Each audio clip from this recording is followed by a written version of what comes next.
Hello, everyone, and welcome to our last session of CME Palooza Spring 2016. Yay. I even went with my CME Palooza t-shirt for the special occasion, brought it back from the past. I am Derek Warnick, one of the co-producers of CME Palooza. I'm going to bring up my slides here. So this is our CME Puntua Lortu, which I will explain in just 1 minute. And it is kindly sponsored by ASIM. We thank them for that. The speakers today, we're going to have 5 different presentations. So everyone, how about you give a little wave when I say your name so that people know who it is. So we have Bavel Shaw from Infograph Ed. Hi. Don Harding from Harding Communications. Bonnie McLean from Data and Donuts. Raja Akanaru from DLC Solutions and EthosCE. Hello. And Ted Singer from PVI. Great.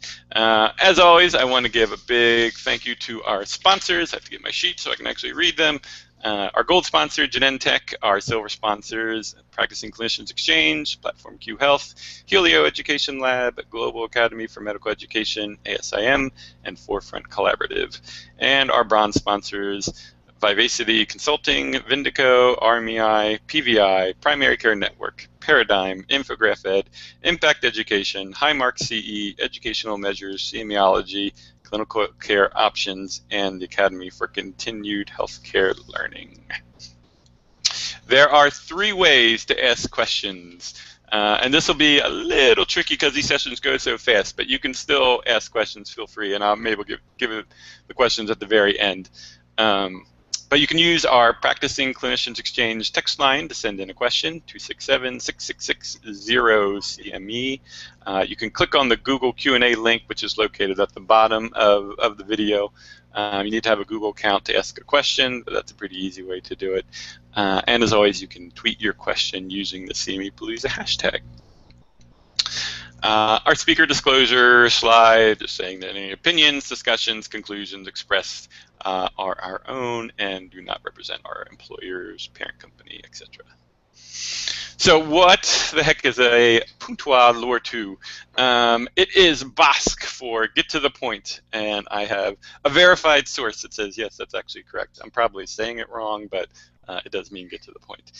It is definitely not a Pechakucha.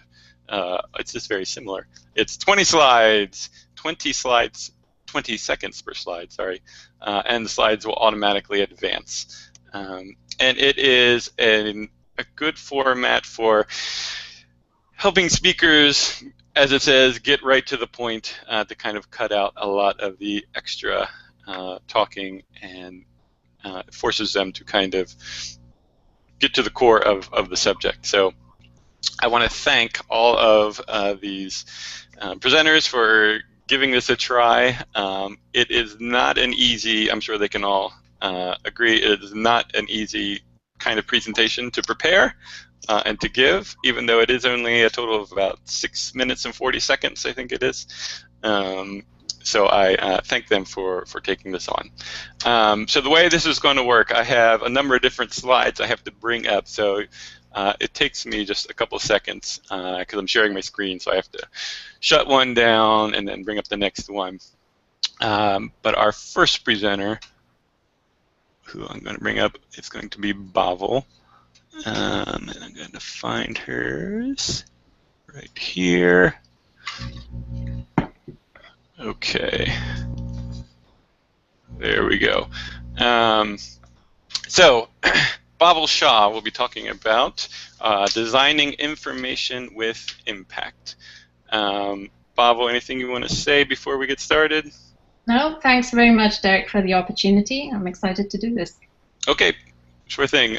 So I will move on to the next slide, and you can get started. So here we go. So with the wealth of information available at our learners' fingertips, social media, short attention spans, and the finite timeframes, now more than ever before, we need to ensure that our information stands out and is presented with impact. One way to do this is to use infographics, which are visual representations of information that present complex data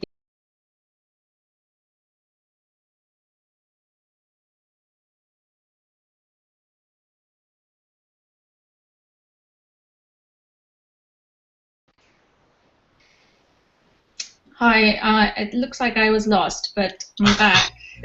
The whole thing just crashed. I am so sorry. Everyone, come back on again. I don't know what just happened. We are back. And I think we're still broadcasting live. We have everyone but Raja. That was wild. I apologize. Let me stop your slides. Don't do that to me, okay, Derek? Yeah, man. All of a sudden, a big error message came up on my screen. And I don't know what exactly happened there, but I think it might be again. CME worm tongue. Yeah. You'll learn more about CME worm tongue in my presentation. There you It's a go. way of hacking things at the worst possible time. Hold on one moment. I think Bavel broke the There's internet. Raja. All right. Give me Are one we- moment. Mute myself. All right. Here we go. We're good. Sorry about that. We're going to give this another try. I don't know why I did that. All right. Slides are up. Bring them up. Okay. Everyone good? Yeah, looks good. Thanks. That was just a little practice for you, Bavel, to get into it, to work the Needed nerves it. out. Thank you. Okay, so we are going to try this again. Thank you, everyone, for hanging in with us. If you're ready, Bavel, I'm going to move on to the next slide. Ready, thanks. Okay. So with the wealth of information available at our learners' fingertips and the social media, short attention spans, finite timeframes, and all the other noise out there, now more than ever before, we need to ensure that our content and information stands out and is presented with impact. And one way to do this is to use infographics, which are visual representations of information that present complex data in a quick and clear way. For example, in this mini infographic here, we show the amount of brain volume used to process visual information and the time it takes to take in a visual scene. So healthcare professionals are also found to prefer infographic-based science abstracts versus text. And even HCP educators like yourselves are more engaged with the learning experience of interactive infographics versus traditional formats, as we showed in a survey that we conducted last year. Mainstream media has also identified this need, and New York Times, for example, has dedicated a large department solely for this purpose. So today, I'll be walking you through a 4-step plan for designing information with impact using the principles of infographics. It's a simple but practical process, and it allows you to work through your content that you'd like to transform. So here is a before slide with fictitious data, the kind that we often get from faculty. Right away, you can see there's too much information here. The learner would be hard-pressed to read it all, let alone actually understand the information in a finite amount of time. So to start applying our 4-step plan, the first step is to cut and categorize the information. You need to look at the information and really determine what's necessary and what isn't. You can start by removing any unnecessary distractions, such as background colors, and generally declutter wherever you can. Words like if, that, in, the, anything like that, you can start cutting out. You remove repeated phrases, and you need to be quite ruthless here. So you can see that the words we plan to cut out are in orange, and there's a lot that you can remove. Next, let's start seeing how we might be able to categorize this information.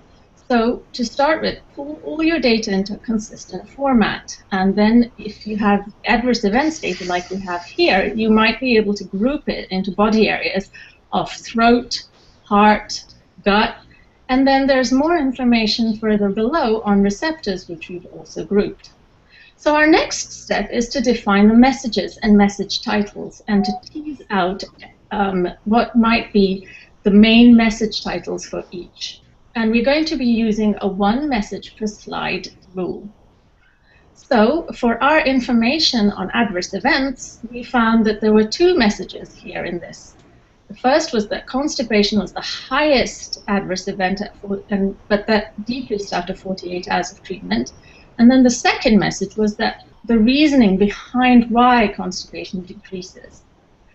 So now let's move on to step 3, and this is to determine which visuals we're going to use to explain the data and relay the story.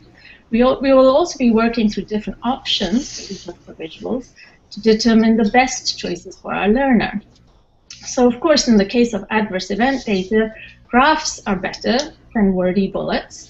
And we're going to be using icons to denote the different body areas, which helps the learner quickly identify which areas are affected. Then some of the information in the bullets in the middle can also be used as shown directly in the image below, which we will be simplifying.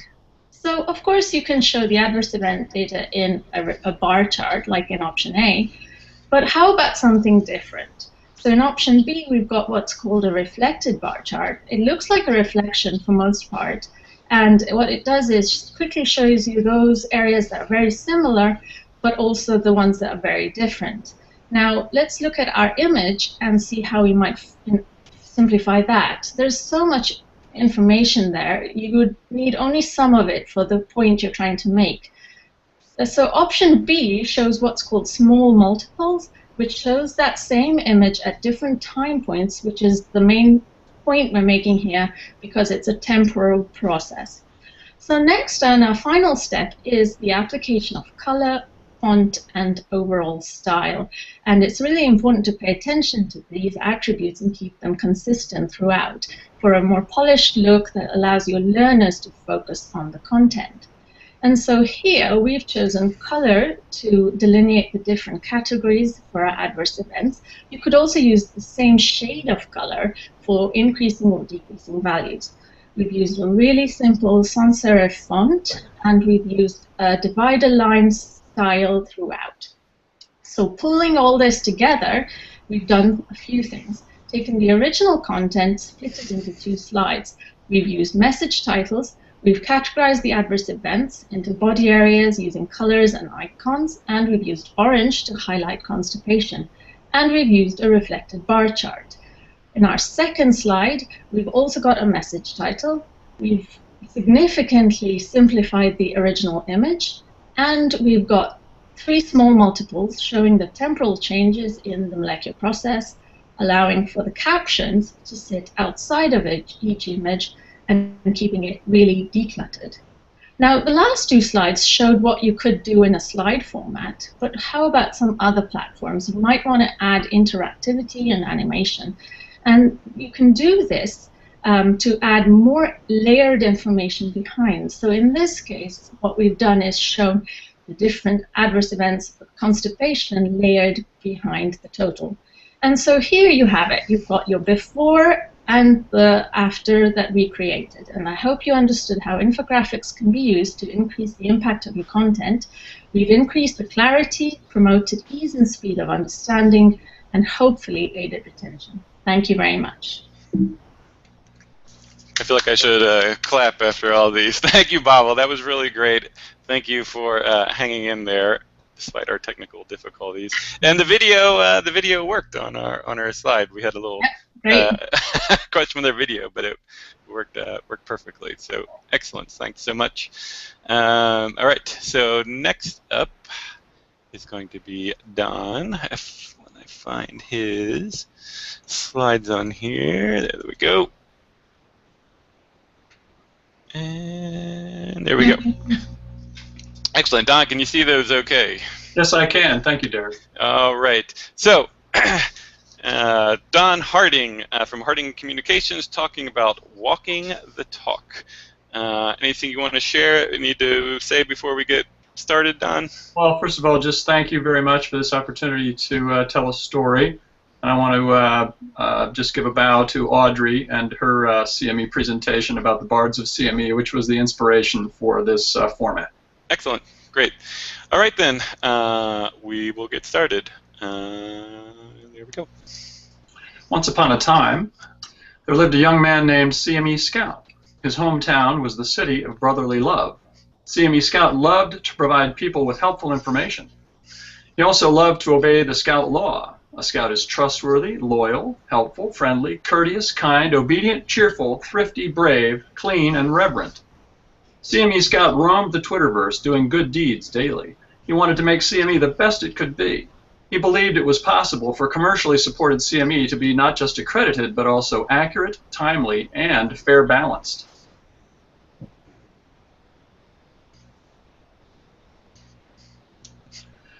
One day, while reading Boy's Life, CME Scout learned about W. Edwards Deming, the American who helped Japan to rebuild its auto industry after World War II.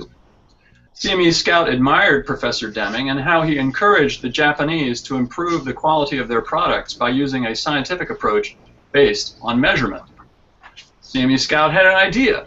What if everyone in the CME community started to apply Deming's methods to their own jobs? What if we tried to standardize how we design and build our grant-funded education projects? It sounded good, but how to begin? CME Scout needed wisdom. So he hiked up to the top of Mount Pocono, where he found CME Yoda. How can I improve the quality of CME, he asked. Named Monsieur Fear be before banish it you can. I'm afraid it's too much work. And if I ask people to help, they'll say no. Faith that has said its prayers, courage is. What should I do? CME Scout asked. Help you must ask, friends you must find. To do what? The first CME quality metrics develop you must. With needs assessment start. Squire format follow. By alliance meeting finish you must.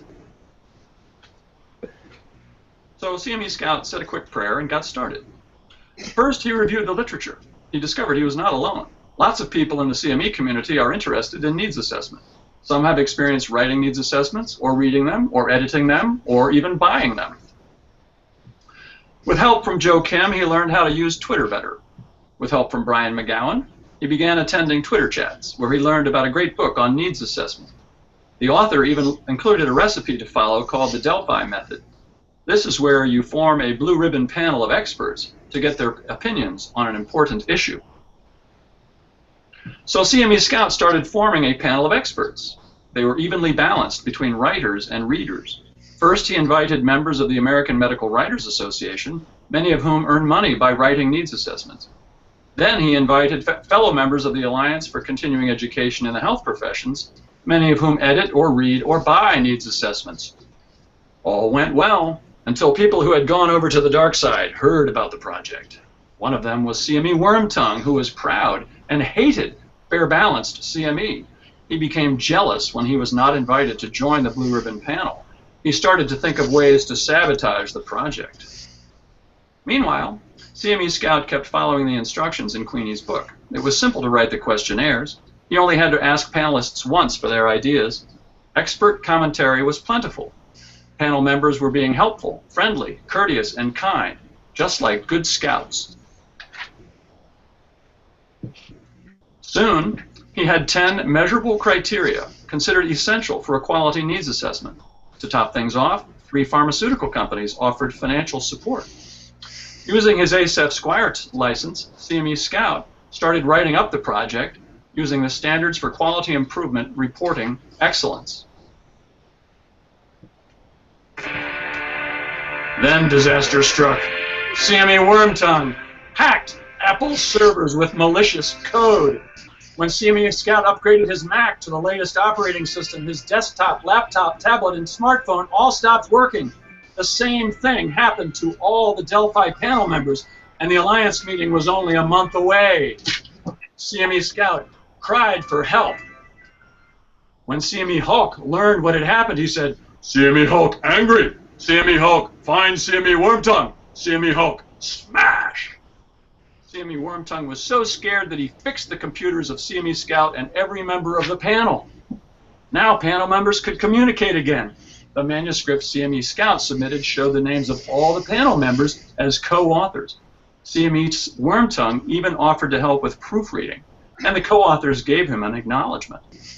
CME Hulk's fingers were too stubby to write, so CME Scout bought him an Appletini. Publication was a big success. It helped CME companies train new personnel. It helped freelance medical writers learn the craft. It helped editors at CME companies find skilled freelancers. And it even helped members of grant review committees Suddenly, reading proposals was easier and more interesting. What used to be a chore became a pleasure. Doctors and nurses noticed a difference too. In oncology, CME activities became less drug-driven. Oncology programs became more broad-based, and faculty committees would include not just medical oncologists, but also surgeons and radiation oncologists. And the patients noted a subtle difference. In oncology, doctors and nurses seemed better able to anticipate and manage treatment-related side effects. In diabetes, doctors seemed less eager to prescribe the latest novelty and more willing to consider patient preferences and possible drug interactions. Members of the Delphi panel finally got out of that awkward position of trying to teach doctors and nurses how to do something that they had never done themselves, a QI project. Panel members also enjoyed meeting each other in person during the banquet that CME Scout hosted at the next Alliance meeting. It was a fantastic networking opportunity. And at the Alliance meeting, CME Yoda called CME Scout up on stage and pinned something very special to his chest, the first Squire Merit Badge. Everyone in the meeting hall clapped their hands, and CME Scout lived happily ever after. Round of applause. I just want to know, Bonnie's coming up next. Will you be doing any voices, Bonnie? If you want, I got chickens. I got chickens out the window. I can see what I can do. That was really great, Don. Thank you. Much appreciated. Let me move on and bring up Bonnie's. All right. There we go. Share. Okay, good. All right, Bonnie, can you see the slides? Yes, I can. Okay, so Bonnie McLean from Data and Donuts talking about the fallacy in medical literature. Bonnie, anything you need to say before we get started? Just really briefly, I go where the evidence takes me. Just as a little background, I've been to the White House last year, the Brookings Institute, National Press Club, J.P. Morgan Health Conference, Kaiser Foundation, and I just look for some principles that we can bring back and use in our own work environments. Great. And you've run a couple marathons. Yeah. Okay, great. All right, so we're going to get started. I will move on to the next slide now. Yeah, the logical fallacy in medical literature. A logical fallacy is a flaw in reasoning. We need not to only ask better questions, but we need to get better at asking or questioning the answers. Learning how to think, not exactly what to think, is imperative. Here's my disclaimer. My opinions are my own. Some anecdotes I selected from published sources. They represent the topic, not necessarily my own personal opinion. We need to learn how to recognize fallacies in the literature, but recognizing them in our own persuasive writing is just as important, so we can work to try to eliminate them. Here's the goldfish with his little 9-second attention span. You can decide how to use your other 12 seconds for each slide I go through. There's many shortcuts in evidence reporting, and the media needs to grab attention, and that's kind of the source of a lot of these shortcuts and fallacies. This is a qualia sense datum. The British empiricists in the 18th century demonstrated qualia because our knowledge of the external world around us and what we're perceiving comes from our own senses. So in that regard, it's always in a certain sense uncertain. And that's just to remind us that we may not be as objective as we think we are. Here's my little rogues gallery of logical fallacies. You may recognize some. Pick your poison. These are the most prevalent. I just pulled a few in that I typically speak about into this quick presentation. And I have a lot of experience with many of these when I'm reading data summaries or evaluating presentations.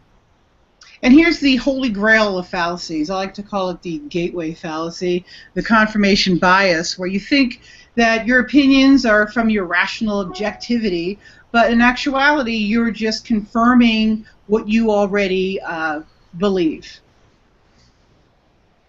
The fallacy, this is a bad one because you throw out the result because of the way the data is presented.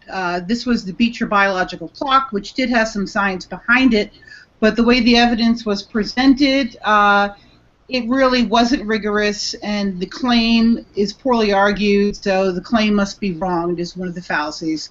The sharpshooter, this is a great one. The fallacies, if you look at large enough amounts of data with great visualization tools, you'll see patterns that aren't actually there, and you'll strategically draw these artificial boundaries around them, like the sharpshooter who shot at a barn door and then just circled the ones that were clustered together and claimed himself an expert. One of my favorites is the false dichotomy. Reminds me of Alzheimer's disease. In spite of only significant results in mice and other models, we have the tau and the beta debate continuing. So far we've only cured Alzheimer's disease. And yeah, just a little breathing point here. This is to remind us about our confirmation biases and the qualia I mentioned before.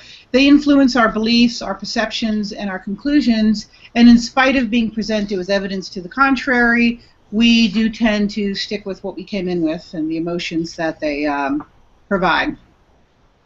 This is a result from a combined drug versus a double placebo. The active arm here had a 28% reduction in heart failure, cardiac arrest, and revascularization. It all sounds good until you do a calculation of the number needed to treat, and you find out you need to treat 62 patients just to help one. So here's more anecdotal evidence here. I like this one because of my company and because I like to run, but don't believe everything you read. This is just anecdotal. We know all calories aren't created equal, and there's a lot of other factors that influence your metabolism, so I would put off eating that dozen donuts and then going out for a little spin. The next one is an appeal to authority. I pulled this right from the headlines because of the big opioid debate.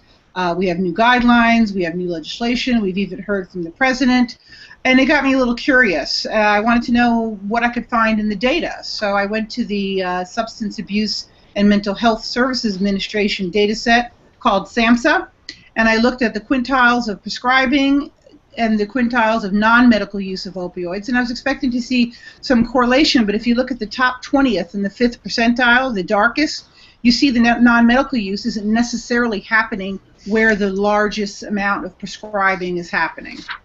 And to drive that point home, I made another visual where each box here is 100,000 patients, and those are all the people in blue prescribed opiates. The purple develop opioid use disorder from the prescribed opioids, and the teeny tiny yellow box is the risk of overdose or death from the prescribed opioids.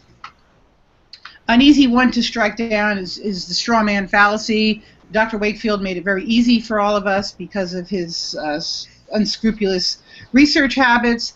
But when you go back and you find out that the CDC deems 10% to 15% of reported reactions as serious, we're still left not knowing what might be causing those vaccine-related problems. So we need to answer questions and question answers, and sometimes it's hard to get a man to understand something if that's how they're gainfully employed. I like to call this one, because we've always done it that way, mindset fallacy.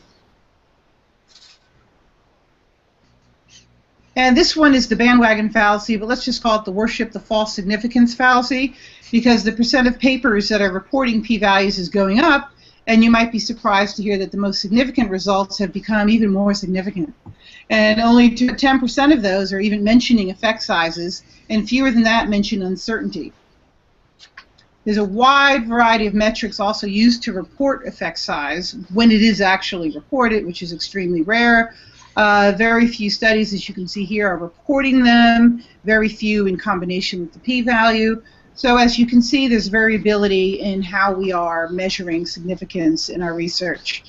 And I wanted to end today with the big truther of all that is science, Neil deGrasse Tyson. If you want to assert a truth, first make sure it's not just an opinion. And I want to encourage everyone, my colleagues, to dig a little deeper. You might find something worth talking about. Thank you. Great. Very nice. Very nice. Thank you, Bonnie. I love how all these, I mean, obviously they're different in their content, but just the way people attack their slides and the whole process behind it, I think it's really great. Okay, so let me stop sharing that. And next up is going to be Raja. Hold on 1 second. There we go. Okay.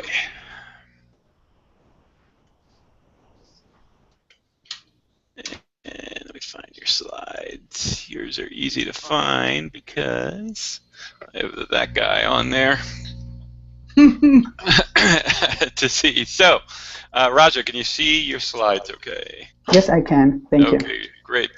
Let me go to my next page. Okay, so Roger's going to be talking today about a Pechakucha approach to CME project management. Roger, anything you want to say before we get started? Just a couple of things. Firstly, thanks to the CME Palooza team for giving me this opportunity to speak today. Sure. And these are just a few list of best practices that I've actually collected when I was doing some CME projects that have actually helped me save time, dollars, and actually quite a few headaches.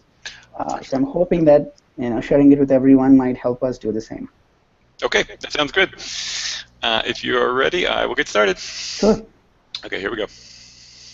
Well, firstly, why do we need to work on projects? Now, we've discussed so many nice strategies all through, but they need to be executed well to make sure you come up with a tangible outcome. So projects are your best bet to execute a perfectly crafted strategy. So there are different ways you can have strategies, but you want to make sure it's executed well so that you realize the outcome.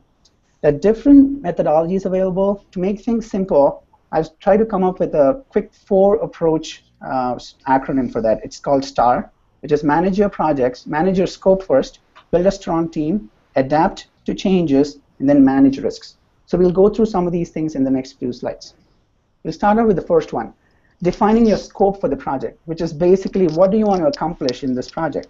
Now, in addition to having requirements, you also want to make sure that it has a clear success criteria, which means why are we doing this? Why is this requirement important?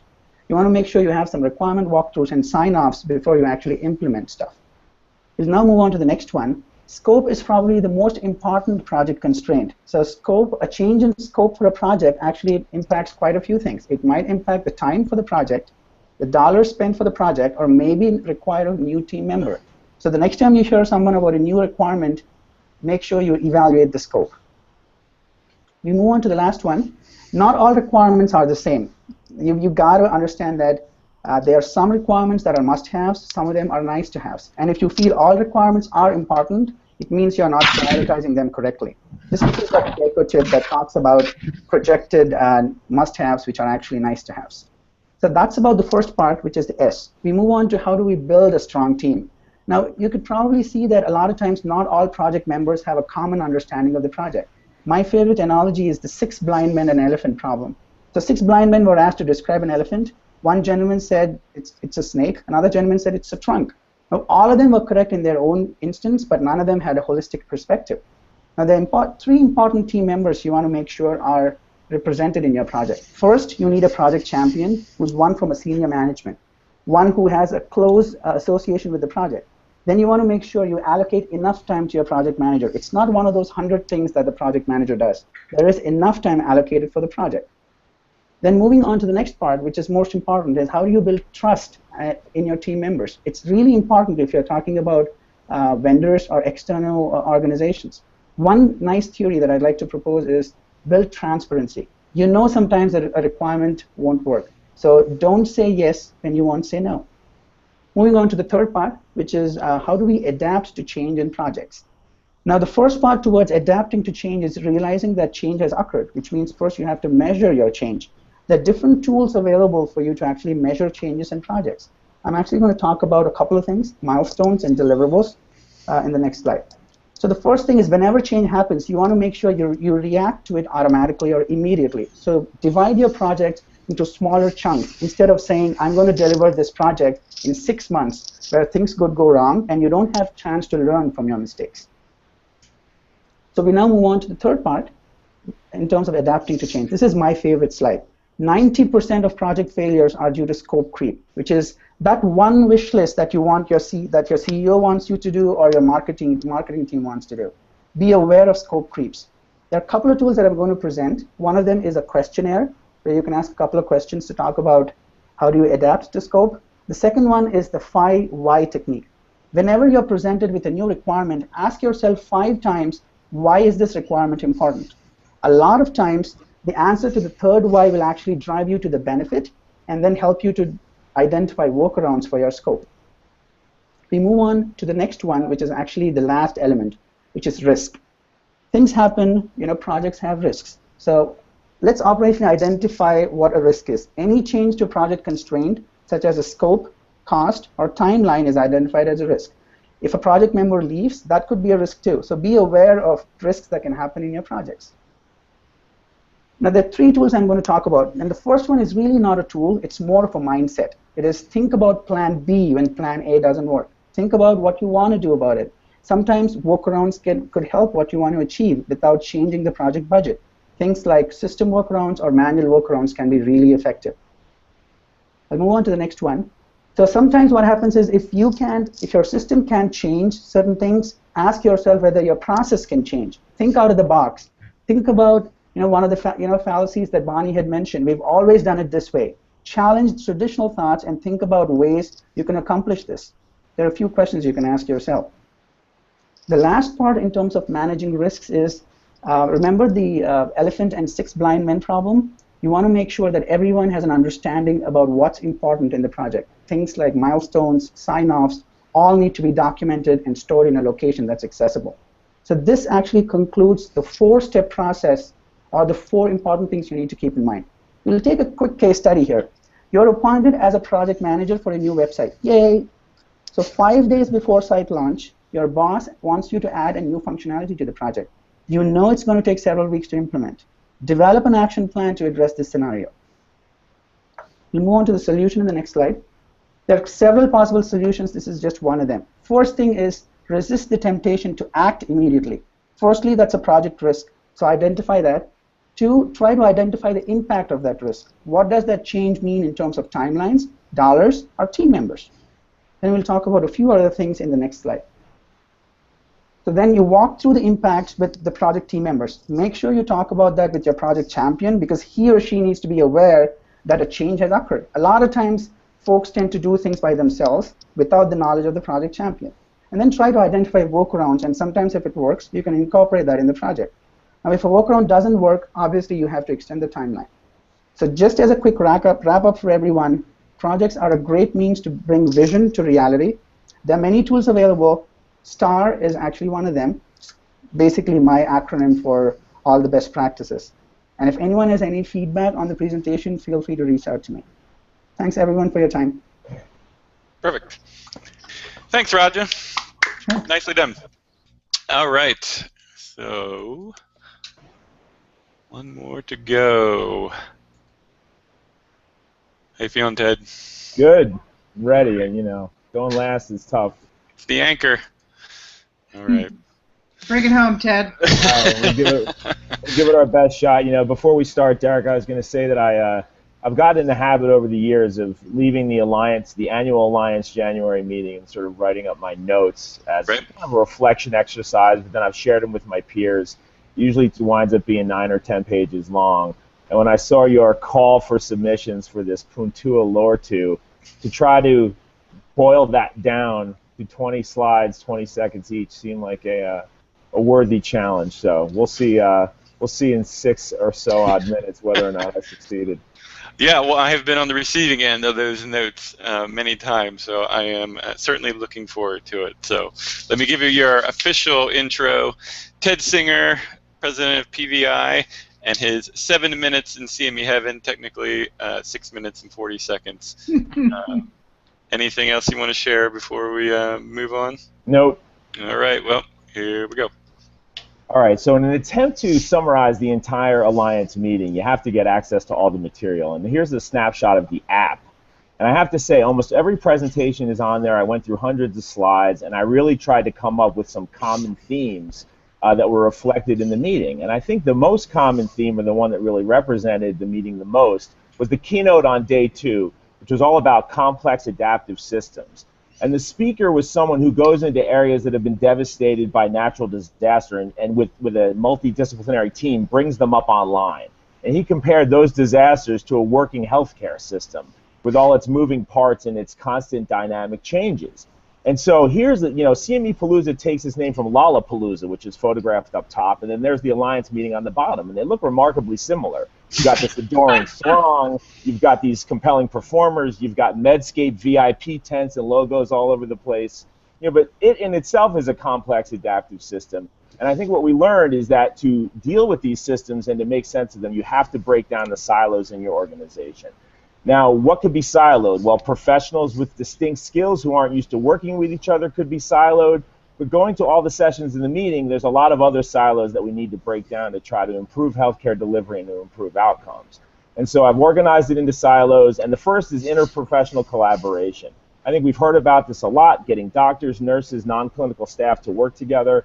You know, there have been a set of competencies that have been written up for interprofessional collaboration, and a lot of it are kind of the traditional soft skills that we talk about. You know, communication skills, showing respect for each other. You know, this slide from the meeting shows barriers to interprofessional care, and you can see a lot of it is lack of trust between the professions, you know, inability to communicate. And I think if you think you're going to get these folks in a room to work together and not have culture eat strategy, you're going to have to address these barriers in order to have success. Luckily, organizations like Nexus IPE, which I suggest you visit, are not only collecting best practices around interprofessional collaboration, but they're also trying to raise the evidence base and give us all tools that we can work with and apply. A second silo is the silo between MOC and CME, which we're seeing here. I think CME is trying to align itself more with MOC. I think the maintenance and certification movement and the boards are reacting to some negative reaction by their diplomates over the last few years in the sort of rising rigor in the standards. And so we're starting to see CME, you know, traditional CME activities that can carry MOC Part 2 credit. You know, we've got the directory that the ABMS is putting out of all sort of Part 4 activities. You've got a common application form. There's an excellent article in this month's Alliance Almanac on all these trends that I suggest that you all read. And finally, the ABMS came up with this multi-specialty portfolio program where providers can seek designation as a program sponsor, where you could develop and bless your own Part 4 programs without getting external board review. All of these things should increase the volume of MOC-approved programs and really, I think, bring MOC and CME closer together in service of physicians. The third silo is to try to really break down the barriers between learners and their performance data. You know, this slide is showing strategies to get healthcare providers to change their behavior. And one of the most, you know, prominent ones is actually giving them feedback on their performance. You know, but I think that a lot of our data collection systems that physicians use every day, like EHRs, aren't structured for this. They're either not collecting key quality data, or it's collected in a way that can't be queried and presented back in dashboard fashion so that a learner can see how they're performing. You know, luckily at the Alliance meeting, we started seeing some new robust systems that are combining all of these things. You know, the American Society of Anesthesiology showed us their system that not only has performance data for their members, but also has a learning management system that pushes education that'll help close those particular gaps. Right now, these systems are the exception. They are not the rule, and I think we need to move in this direction more, but it'll take a while. You know, a fourth silo is trying to make sure that we connect physicians and patients. I know that sounds simple, and it's definitely at the center of patient-centered care, but I think we've got a lot of misperception among clinicians and patients. Clinicians think they know what patients want, and they think they know their values. Patients think they know what clinicians want to hear, and as a result, they're not communicating clearly with each other. And at the Alliance meeting, we heard about the use of focus groups to try to improve communications. We heard about efforts to validate shared decision-making tools that we can all use. And I really think that until physicians and patients are communicating clearly, you know, the ability to have better outcomes and to drive adherence is going to be compromised. You know, a fifth silo that I looked at was the silo between local quality improvement and national quality improvement. I think by definition, all QI is local, and it has to be tailored to local needs. But then there's this need to scale QI. You know, how do you take the best local practices and make them go nationwide? I think we heard about two different efforts at the Alliance meeting. You know, one is the proposed TELMS outcomes model, which really takes outcomes measurement from the individual to looking at that individual working in a dynamic system. And then you've got the Squire tool, which Don also talked about, which is going to help organize CME planning and help publish in a way that will be a common nomenclature between CME and QI, and will hopefully disseminate ideas. You know, Lollapalooza was meant to connect the misfits of rock, skaters, punk rockers, b-boys, and we've got to connect people within CME. You know, we've got our statisticians, our developers, and our storytellers, and these disparate groups can work together to provide better patient care. And I really don't think, Lollapalooza and the Alliance are that different. I mean, here we've got the leader of this year's Alliance meter, Jacob Coverstone, and the founder of Lollapalooza, Perry Farrell. Now, can you tell me which is which? Is it that easy to tell them apart? Is the Alliance really rock and roll? I think it is. And this is the last session of CME Palooza. I'm the last presenter. And what happens at the end of every concert? You flick that lighter, you give a little sign, and you ask for Freebird. One more song, Derek and Scott. One more song. Thank you. Nicely done. I will not be singing Freebird. Feel free. So Ted, I expect one of these after every single conference from now on, and then I can just, I think I don't have to go. I can just listen to your thing. I think I need to do a CME Palooza Puntua Lortu, maybe. Yeah, exactly. That's what I was thinking. We could do combined. Okay. Awesome. Yeah, cool. All right. Great. Hold on one second, because this is driving me nuts, seeing myself all over the place. I have last slides. Here we go. Okay, good. So, quick question this is for all of you. If you had any, regarding this format, actually, the Puntua Lortu, and thank you very much for all of your work on these. These were really great. Nice response on Twitter. People were really enjoying the format and the content. Obviously, that was came through with that. If you could just share your thoughts on putting your presentations together. Did you approach this differently than I think all of you have presented in some other sort of setting? Harder, easier, different? What were the challenges you faced and the benefits of it, maybe? I'll go. Well, I go first. Mine was easy because I'm usually, because I do a lot of presentations, I am restricted to sharing a presentation that I'm doing for someone else publicly. So this was fun. I just put a bunch of images that I really, really liked and tell the story. I'll offer on that. To me, it shows the importance of good editing. Because you're really forced to compress and weed out clutter, and because words take time, and when you've only got 20 seconds to a slide and you've got too many words, you have to cut those words, so the remaining words become more powerful and they have more impact. So I think it's a great editing exercise. Good point. Anyone else? Yeah, I think it forced personally me to do more rehearsals than I typically would. I actually timed my presentations to actually go with 16 seconds per slide, because being a project manager, I figured I'll go over a couple of seconds anyways. So, Good thought. Good thought. I think it's a great exercise. Great. The other, were you going to say something, Ted? No, I was just adjusting my seat, but I would say rehearsing was big, and definitely trying to strip down the slides so that you weren't depending on them for content. That was more of a backdrop, and then really trying to practice what you were going to get across in a very brief, it does go very fast when you're doing it, that's for sure. The other thing that I would try to do next time, if I were to do it again, is, if you work for a laugh and then you just bulldoze through the laugh, you kind of sabotage your own point, you know what I mean? So it might be, if you've worked hard to get a laugh, leave some time to allow the audience to enjoy the laugh before going on and starting the next slide. Good point. Okay, I think that is it for us. Any final words from anyone? If not, I will close it out.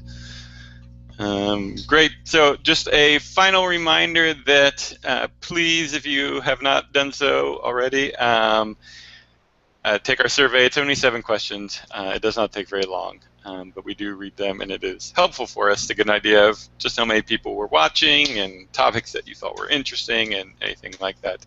And there is opportunity to potentially win an Amazon gift card. Beyond that, that is it for CME Palooza. Thanks so much to all of our presenters. Thanks to all of you who were watching. Scott and I both appreciate it. Scott is not going to come on at the end because he is off to the first T-ball game of the year, or T-ball practice, I believe, which has got to be freezing cold because it's about 40 degrees and windy here in Philadelphia. So good luck to him. To all of you, thanks very much, and I look forward to talking with all of you again soon.